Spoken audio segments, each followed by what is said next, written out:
আল্লাহ তাবারাক ওয়া তাআলা মুসলমানকে সৃষ্টি করেছেন, মানব জাতিকে, জিন জাতিকে সৃষ্টি করেছেন নিজের ইবাদতের জন্য। আর আল্লাহ তাবারাক ওয়া তাআলা বলেছেন, যারা ঈমান এনে ভালো আমল করে, নামাজ কায়েম করে, রোজা রাখে, যাকাত দেয়, আল্লাহ তাবারাক ওয়া তাআলা তাদের জন্য জান্নাত সৃষ্টি করেছেন। জোরে বলেন সুবহানাল্লাহ।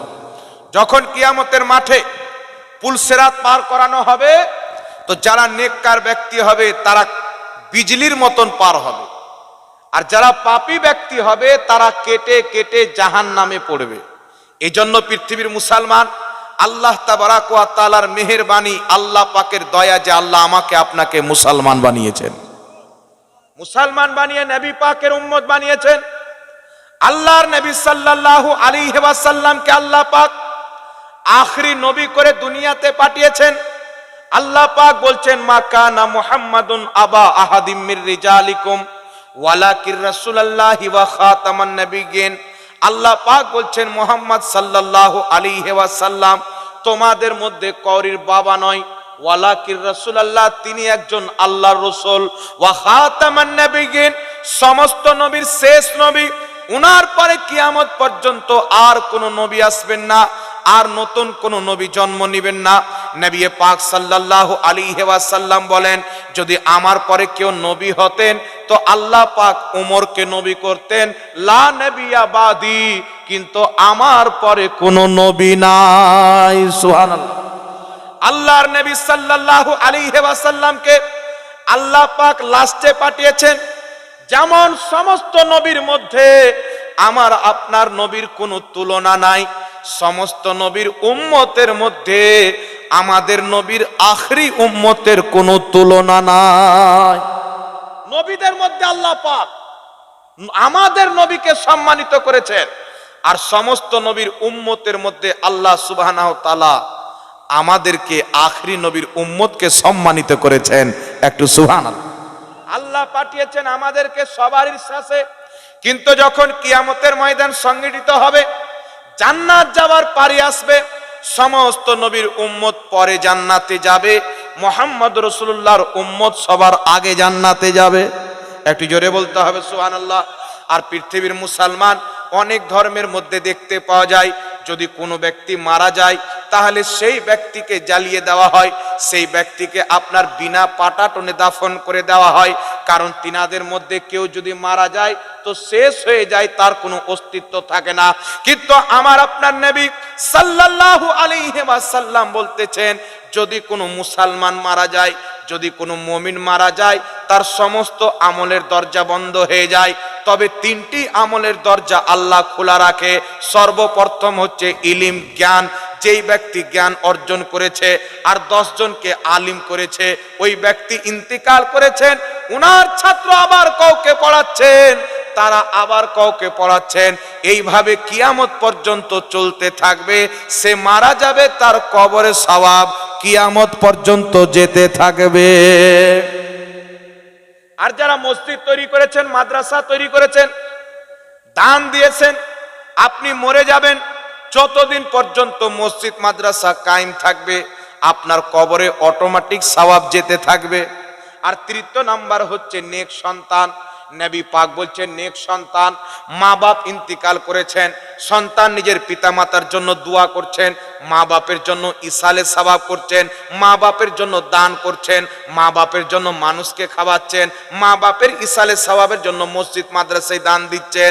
ওই সন্তান যা নেকির কাজ করে পিতা মাতার নামে ইসাল করে দিবে, আল্লাহ সুবহানাহু ওয়া তাআলা ওই সন্তানের নেকিগুলি তার মা বাপের নামায়ে আমালে লিখে দিবে। সুবহানাল্লাহ হবে না? এই জন্য পৃথিবীর মুসলমান মানুষ যদি মারা যায়, বাপ মা মারা গেছেন, এই বাপ মায়ের কবর প্রত্যেক বৃহস্পতিবার জিয়ারত করেন, প্রত্যেক শুক্রবার জিয়ারত করেন। কারণ আমাদের দেশে যখন বাপ মা মারা যায় তো খুব বেশি 4 দিন 5 দিন 6 দিন লোক যায়, তারপর লোক ছেড়ে দেয়, আর জিয়ারত করতে যায় না। আছে না নাই বাবা? কথা বলেন। এই পৃথিবীর মুসলমান, আমার আপনার নবী সাল্লাল্লাহু আলাইহি ওয়াসাল্লাম মুসান্নাফে আব্দুর রাজ্জাকের মধ্যে হাদিস, প্রত্যেক বছরের শুরুতে উহুদের শহীদগণের কবর বা মাজার জিয়ারত করতে যেতেন। আমার আপনার নবীর ইন্তিকালের পর হযরতে আবু বকর সিদ্দিক যেতেন, তারপর হযরতে উমরে ফারুক যেতেন। রাসূল পাক আলাইহিস সালাম বলছেন, সহিহ মুসলিমের হাদিস, নাহাইতুকুম আন জিয়ারাতিল কুবুর, আমি মুস্তাফা তোমাদেরকে কবর জিয়ারত করতে নিষেধ করতাম। আল্লাহর নবী বলছেন, ফাজুরুহা, এখন তোমরা কবর জিয়ারত করো। আল্লাহর নবী পূর্বে কবর জিয়ারত করতে নিষেধ করেছিলেন, পরবর্তীতে রাসূল পাক বললেন, ফাজুরুহা, এখন তোমরা কবর জিয়ারত করো। আপনারা কবর জিয়ারত করেন? এই কথা বলেন, করেন? এখন প্রশ্ন হচ্ছে, কবর একা একই জিয়ারত করবেন না দলবদ্ধভাবে জিয়ারত করবেন? মনে রাখবেন, পৃথিবীর মুসলমান একা একই কবর জিয়ারত করাও জায়েজ, আর দলবদ্ধভাবে কবর জিয়ারত করাও জায়েজ। আবু দাউদ শরীফের মধ্যে সহিহ হাদিস, সাহাবায়ে কেরাম বর্ণনা করছেন, খারাজনা মা রাসূলিল্লাহি সাল্লাল্লাহু আলাইহি ওয়াসাল্লাম ইউরিদু কুবুরাশ শুহাদা, আমরা সবাই নবী মুস্তাফার সঙ্গে উহুদের শহীদগণের কবর জিয়ারতের উদ্দেশ্যে বের হলাম। সাহাবা বলছেন, আমরা সবাই নবী মুস্তাফার সঙ্গে উহুদের শহীদগণের কবর জিয়ারতের উদ্দেশ্যে বের হলাম। তাহলে কেউ যদি দলবদ্ধভাবে কবর জিয়ারত করতে যায়, জায়েজ হবে না নাজায়েজ হবে? এই জোরে বলতে হবে। নবী পাকের সুন্নাতে আমল করা হবে। কবর জিয়ারত করার উদ্দেশ্য আপনার কি থাকবে? এক নাম্বার উদ্দেশ্য হচ্ছে, আপনি কবর জিয়ারত করতে এই জন্য যাচ্ছেন যে মুহাম্মদ রাসূলুল্লাহ সাল্লাল্লাহু আলাইহি ওয়াসাল্লাম গিয়েছেন। দ্বিতীয় নাম্বার উদ্দেশ্য হবে, আপনি কবর জিয়ারত করতে এই জন্য যাচ্ছেন যে ওই কবরবাসীকে দেখলে আপনার আখিরাত স্মরণ পড়বে। তিন নাম্বার উদ্দেশ্য হবে, আপনি কবর জিয়ারত করতে যাচ্ছেন, সেই মৃত্যু ব্যক্তির জন্য আপনি দোয়া করবেন। কি করবেন? কটা উদ্দেশ্য বললাম বাবা? তিনটা উদ্দেশ্য আপনার থাকতে হবে। এক, নবী মুস্তাফা জিয়ারত করেছেন তাই জিয়ারত করতে যাচ্ছি, আগে নবী পাকের তরিকা, নবী পাকের সুন্নাত। দ্বিতীয় নাম্বার হচ্ছে যে আপনি এই জন্য যাচ্ছেন যে ওই কবরগুলিকে দেখে আপনাকে আখিরাত বলে স্মরণ আসবে, মরণ বলে স্মরণ আসবে, এতে আপনার মধ্যে তাকওয়া জন্ম নেবে, পরহেজগারিতা আসবে। জোরে বলেন সুবহানাল্লাহ। তারপর হচ্ছে আপনি মৃত্যু ব্যক্তির জন্য দোয়া করবেন। এখানে একটা কথা মনে রাখবেন, আপনি যদি সাধারণ ব্যক্তির কবরে যান তাহলে তার জন্য দোয়া করবেন, কিন্তু যদি কোনো নবীর কবরে চলে যান, সাহাবীর কবরে চলে যান, আল্লাহর ওলির কবরে চলে যান, তাহলে সেখানে কি তিনার জন্য দোয়া করবেন? কেউ কি গিয়ে দোয়া করবেন, ইয়া আল্লাহ তোমার নবী মুস্তাফাকে জান্নাত দান করো, এরকম দোয়া করা চলবে? কথা বলেন। ওখানে গিয়ে নবী মুস্তাফার ওসিলাতে আপনি নিজের জন্য দোয়া করেন। দোয়া হবে কার কাজ? আল্লাহর কাজ। ওসিলা নবী পাকের, সাহাবীর কবরে যাচ্ছেন, সাহাবীর ওসিলা। তারপর আপনি যদি আল্লাহর ওলির মাজারে যান, তিনার ওসিলা দিয়ে আল্লাহর কাছে দোয়া করেন। কারণ আল্লাহর নবী এবং ওলির ওসিলা দিয়ে দোয়া করা, এটা ইসলামে জায়েজ আছে। জোরে বলতে হবে সুবহানাল্লাহ। তবে একটা কথা মনে রাখবেন, পৃথিবীর মুসলমান, আপনি নিজের পিতামাতার কবর কতদিন জিয়ারত করছেন এটা আপনি সামনে লক্ষ্য রাখবেন। নিজের মা বাপের কবরকে কোনোদিন ভুলবেন না। আল্লাহর নবী বলেছেন, মিশকাতুল মাসাবির মধ্যে হাদিস, আমার আপনার নবী বলছেন, যখন কোনো মানুষ মারা যায় সেই ব্যক্তি জীবিত ব্যক্তির দুয়ার অপেক্ষায় থাকে, দুয়ার অপেক্ষায় থাকে। আল্লাহর নবী বলছেন, খাস করে চারজন ব্যক্তির অপেক্ষায় থাকে। কতজন ব্যক্তি? চারজন ব্যক্তির অপেক্ষায় থাকে। প্রথম, তার আলো আওলাদ, তার ছেলে মেয়ে আত্মীয় স্বজনের অপেক্ষাতে থাকে যে তারা আমার জন্য দোয়া করবে, সাদকা করবে, ইসালে সওয়াব করবে, আর আমার কবরে সেই সওয়াবটা আল্লাহ পৌঁছে দিবে, আর এর বরকতে আল্লাহ আমার কবরটাকে উজ্জ্বল করে দিবে। এক নাম্বার।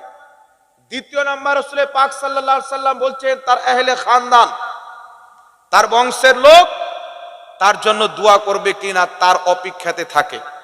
তৃতীয় নাম্বার হচ্ছে তার বন্ধু বান্ধবের অপেক্ষায় থাকে, দোস্তের অপেক্ষায় থাকে। চতুর্থ নাম্বার হচ্ছে তার গ্রামবাসীর অপেক্ষায় থাকে যে এরা আমার জন্য দোয়া করবে। তাই আপনার যদি বাপ মা মারা যায় আপনি দোয়া করেন, গ্রামবাসী মারা যায় আপনি দোয়া করেন, বন্ধু বান্ধব মারা যায় আপনি দোয়া করেন। একটি হাদিস আপনাকে বলতে চাই, ইমাম হাকিম রাহমাতুল্লাহ আলাইহি আল মুস্তাদরাক আলা সাহিহাইন কিতাবে হাদিসটিকে উল্লেখ করেছেন। দয়ার নবী মুস্তাফা সাল্লাল্লাহু তাআলা আলাইহি ওয়াসাল্লাম বলছেন যে মৃত্যু ব্যক্তিরা দেখবে দিনের দিন তাদের মর্যাদা বাড়তে আছে, তাদের ফজিলত বাড়তে আছেন, মর্যাদা বাড়তে আছেন। তারা আল্লাহকে জিজ্ঞাসা করবেন, আল্লাহ আমরা তো মরে গেছি, নামাজ পড়ি না, রোজা রাখি না, হজ করি না, যাকাত দিই না, তো এত আমাদের মর্যাদা কি করে বাড়ে? তো আল্লাহ পাক উত্তরে বলবেন, তোমার আত্মীয় স্বজন তোমার জন্য দোয়া করে, ইসালে সওয়াব করে, আর তাদের দুয়ার বরকতে আমি আল্লাহ তোমাদের সম্মানকে বাড়াইতে থাকি। তো জীবিত ব্যক্তির দুয়াতে মৃত্যু ব্যক্তি উপকৃত হয়। এজন্য পৃথিবীর মুসলমান ইসালে সওয়াব করার অনেক পদ্ধতি রয়েছে। সাহাবা ইকরাম ইসালে সওয়াব করেছেন। আবু দাউদ শরীফের মধ্যে হাদিস, হযরতে সাদ বিন আবাদা আমার আপনার নবীর নিকটে আসলেন, ইয়া রাসূলুল্লাহ, ইয়া হাবিবাল্লাহ, আমার মা ইন্তিকাল করেছেন, আমি চাই আমার মায়ের নামে কিছু সাদকা করব। হুজুর গো, কি সাদকা করলে আমার মা উপকৃত হবে বা ভালো হবে? তো আল্লাহর নবী বলছেন, পানি সাদকা করো। হযরতে সাদ বিন আবাদা মায়ের ইসালে সওয়াবের জন্য পানির কূপ দান করে দিলেন। সুবহানাল্লাহ। পানির কূপ দান করে দিলেন।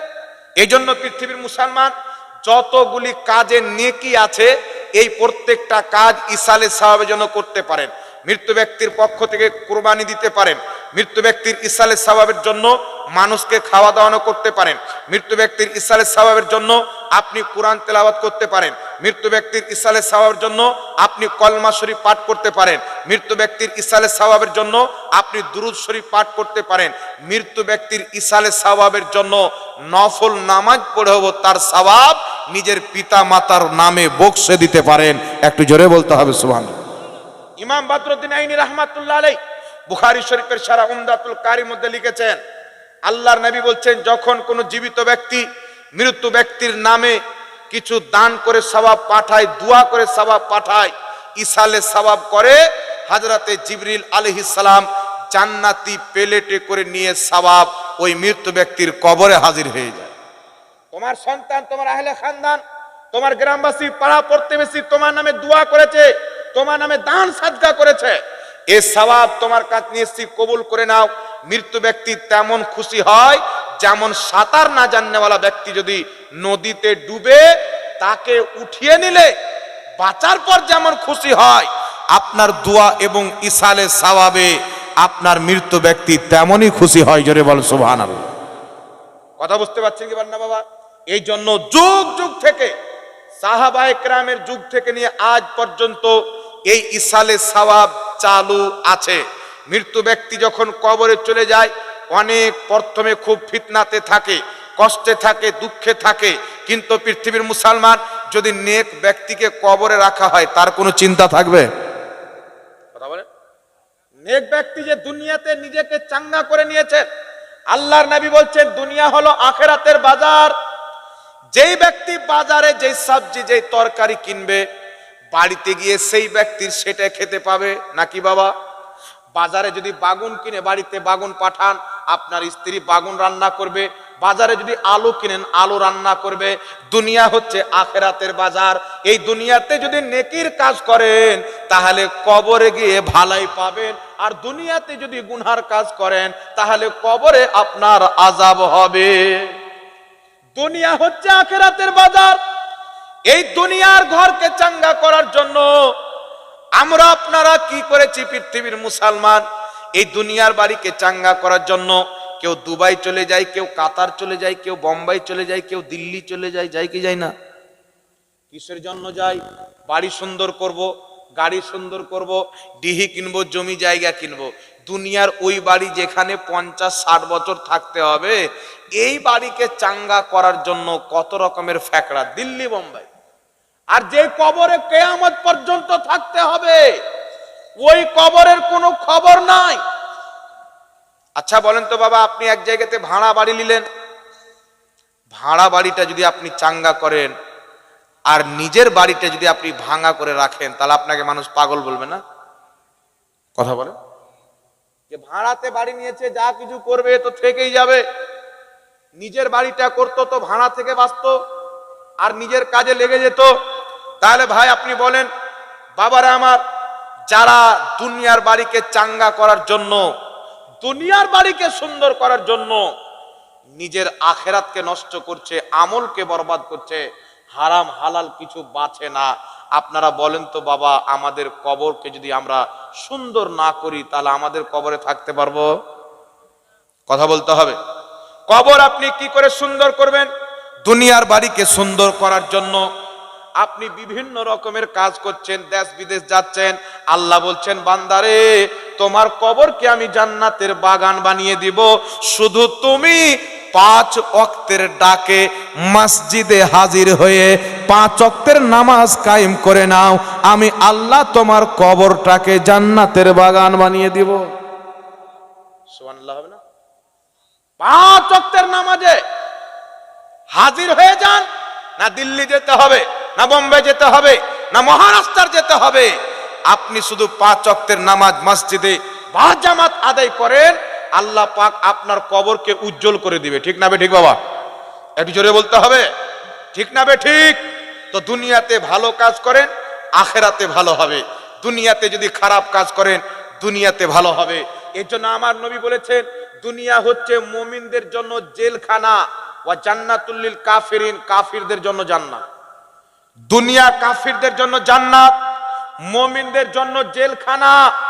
এর অর্থ কি? পৃথিবীর মুসলমান একজন কাফির দারু পান করবে, সুদ খাবে, জুয়া খেলবে, যত নোংরা কাজ হয় করবে, এ দুনিয়াতে সে ऐश মাস্তি করবে। কিন্তু একজন মুমিনদের জন্য দুনিয়া জেলখানা কেন? যেই ব্যক্তি কালেমা পাঠ করে মুসলমান হয়ে গেল, সেই ব্যক্তি আল্লাহ এবং আল্লাহ রসুলের বিধানে বন্ধ হয়ে গেল। আপনি মুসলমান, আল্লাহ আল্লাহ রসুলের কালেমা পাঠ করেছেন, আপনি নিজ ইচ্ছায় কিছু খেতে পারবেন না। আপনার ইচ্ছা যদি করে আমি মদ পান করবো, আপনি পারবেন না, কারণ আপনি কলমা পড়ে আল্লাহর দরবারে নিজেকে বিক্রি করে দিয়েছেন। আপনার জন্য দুনিয়া হচ্ছে কয়েদখানা, জেলখানা।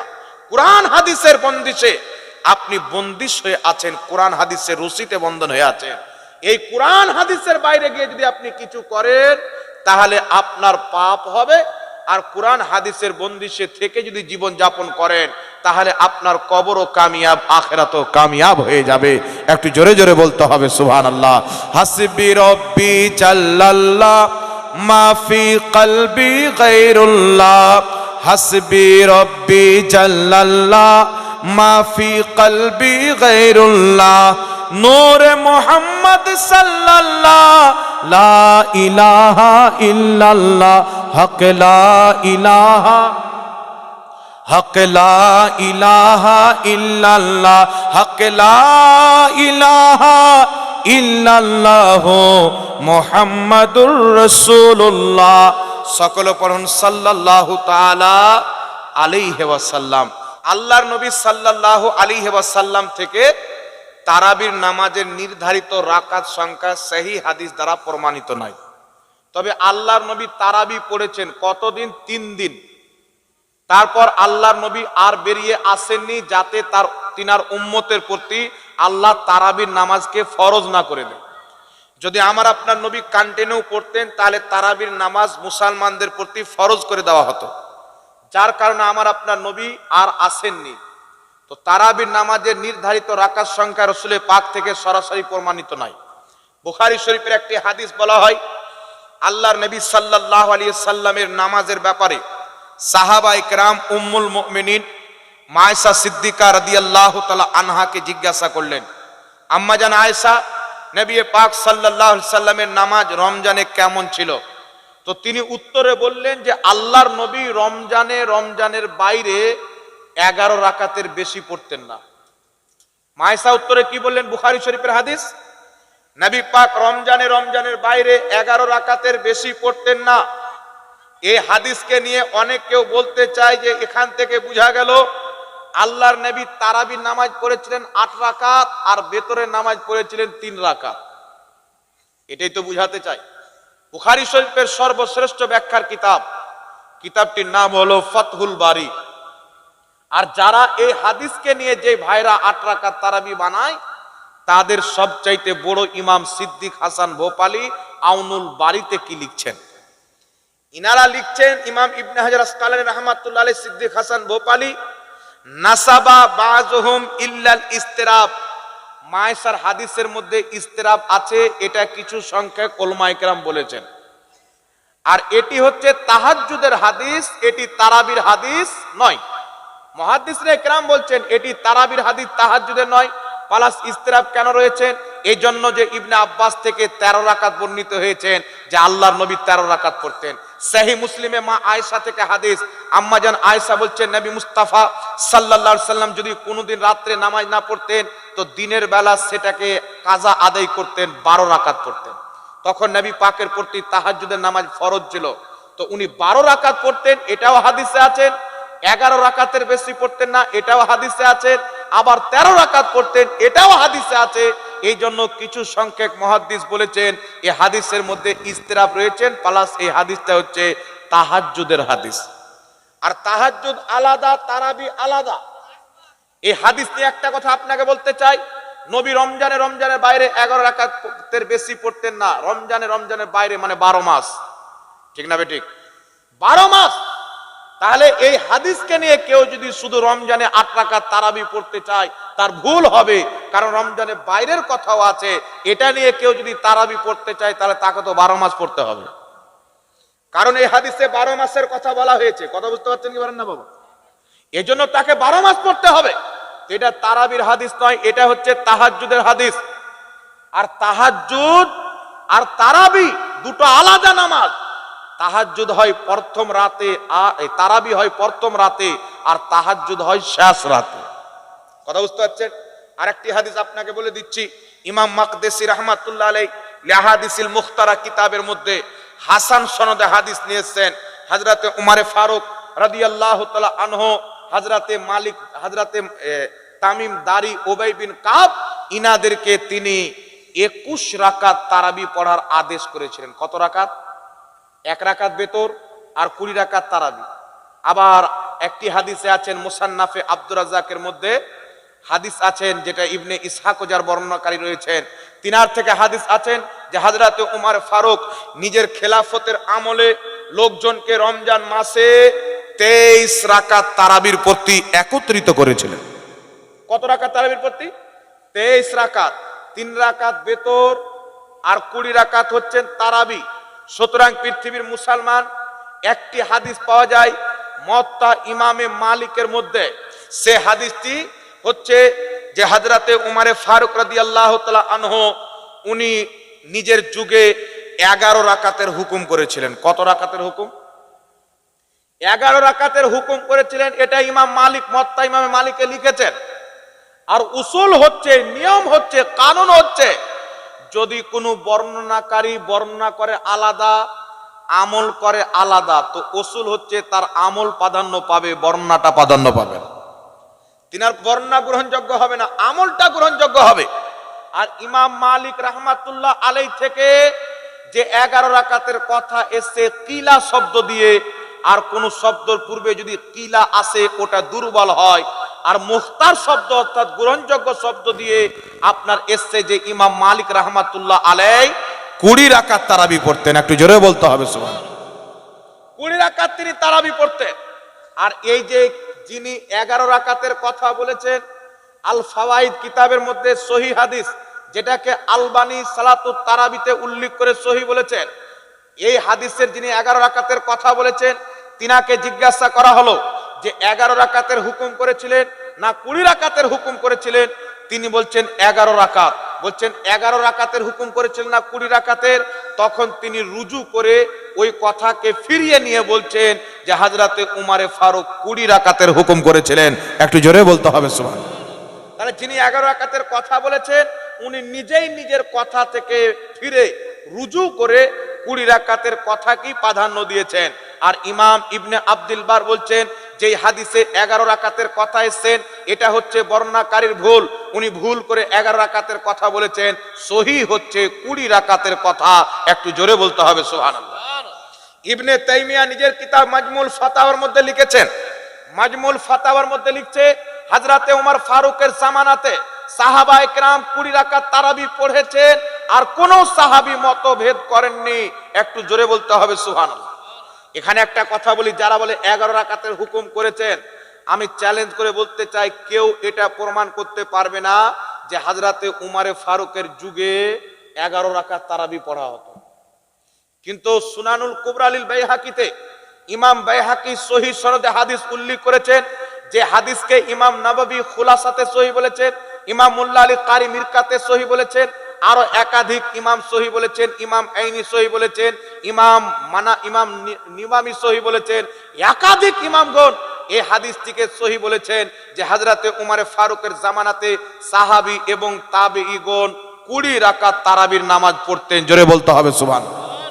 এখানে আপনাদের বিবেককে একটা প্রশ্ন করতে চাই বাবা, যদি হযরতে উমর ফারুক 11 রাকাতের হুকুম করতেন, তাহলে সাহাবা এবং তাবেঈনগণ উনার হুকুমের বিরুদ্ধে গিয়ে কি 20 রাকাত পড়তেন? উনি যদি 11 রাকাতের হুকুম করতেন তো 11 রাকাত পড়তেন। তো উনার যুগে 11 রাকাত তারাবি নাই, হযরতে আলীর যুগে 11 রাকাত তারাবি নাই, তাবেঈদের যুগে 11 রাকাত তারাবি নাই। হযরত উমর ফারুকের জামানায় সহিহ হাদিস দ্বারা প্রমাণিত সাহাবা তাবেঈনগণ 20 রাকাত তারাবি পড়ছেন। হযরতে আলীর যুগে তিনি নিজেই 20 রাকাত পড়ার হুকুম করছেন। তারপরে ইব্রাহিম নাখী বিশ্ববিখ্যাত তাবির যুগে, হযরতে মিজলাজের যুগে, সবারই যুগে 20 রাকাতই তারাবি হচ্ছে। তো হযরতে উমর যদি 11 রাকাত হুকুম করতেন, উনার যুগে, আলীর যুগে, তাবিদের যুগে 11 রাকাত পড়া হতো, কিন্তু 20 রাকাত পড়া হয়েছে। এই দ্বারা আরো স্পষ্ট হয়ে যায় 11 রাকাত বর্ণনাকারী ভুল করে বলেছেন, 20 রাকাতটাই হলো সহিহ। কারণ উমর ফারুক যেটা হুকুম করেছেন সাহাবা তাবেঈগণ ওটাই মেনেছেন। জোরে বল সুবহানাল্লাহ। ইমাম ইবনে কুদামা রাহমাতুল্লাহ আলাইহি আল মুগনি কিতাবে বলছেন 20 রাকাত তারাবি উমর ফারুকের জামানায় চালু হয়েছে, এটা ইজমার মতো। 1000 বছর পূর্বে ইমাম সারাকসি রাহমাতুল্লাহ আলাইহি আল মাবসুত কিতাবের মধ্যে বলছেন উমর ফারুকের জামানায় 20 রাকাত তারাবির প্রতি সাহাবায়ে কেরাম একত্রিত হয়েছেন, এটা ইজমার মতো। আর ইমাম মোল্লা আলী কারি 11 শতাব্দীর মুজাদ্দিদ, 2.5 লক্ষ হাদিসের হাফিজ, মিশকাতের সারা মিরকাতের মধ্যে লিখতেছেন যে 20 রাকাত তারাবির প্রতি উমর ফারুকের যুগে সাহাবায়ে কেরামের ইজমা হয়ে গেছেন। একটু জোরে বলতে হবে সুবহানাল্লাহ। এখন আরেকটা প্রশ্ন হচ্ছে, পৃথিবীর মুসলমান ইমাম মালিক থেকে 36 রাকাতের কওল পাওয়া যায় যে মদিনাবাসীরা 36 রাকাত তারাবি পড়তেন। তাহলে যদি 20 রাকাতের প্রতি ইজমা হয় তো 36 রাকাত কেন হলো? 20 রাকাতের প্রতি যদি ইজমা হয় তো 36 রাকাত কেন পড়া হলো? এখানে আপনাকে বলি, ইমাম ইবনে কুদামা আল মুগনি কিতাবে এর ব্যাখ্যা করছেন। ইমাম বদরুদ্দিন আইনি বুখারী শারা উমদাতুল কারিতে ব্যাখ্যা করছেন যে মক্কাতে সাহাবায়ে কেরাম তাবেঈনগণ যখন তারাবি নামাজ পড়তেন তো 4 রাকাত পর তিনারা কাবার তাওয়াফ করতেন। কি করতেন বাবা? 4 রাকাত পর তিনারা কাবার তাওয়াফ করতেন। মক্কার সাহাবী তাবিরা চিন্তা করলেন যে উনারা তারাবির মাঝে কাবার তাওয়াফ করেন, তো আমাদের চাইতে তো উনাদের নেকিটা বেশি হয়ে যাচ্ছে। উনারাও 20 রাকাত তারাবি পড়ছেন, আমরাও 20 রাকাত তারাবি পড়ছি, কিন্তু মিডিলে 4 রাকাতের পর যে ওয়াকফাটা হয়, আমরা যে দোয়া করি, তাসবিহ পাঠ করি, উনারা তাওয়াফ করেন, তো উনাদের তাওয়াফ করার নেকি বেশি হয়ে যাবে। তখন মদিনার সাহাবায়ে কেরাম তাবেঈনগণ বললেন, উনারা যতক্ষণ পর্যন্ত তাওয়াফ করবেন আমরা ততক্ষণ পর্যন্ত নফল নামাজ পড়ে নেব, তাহলে উনাদের সমতুল্য আমাদেরও সওয়াব হয়ে যাবে। সুবহানাল্লাহ হবে না? তো ইনারা তাওয়াফ করতেন, উনারা নফল নামাজ পড়তেন। তারাবি 20 রাকাতই ছিল, বাকি 16 রাকাত এটা নফল নামাজ ছিল। কথা বুঝতে পারলেন?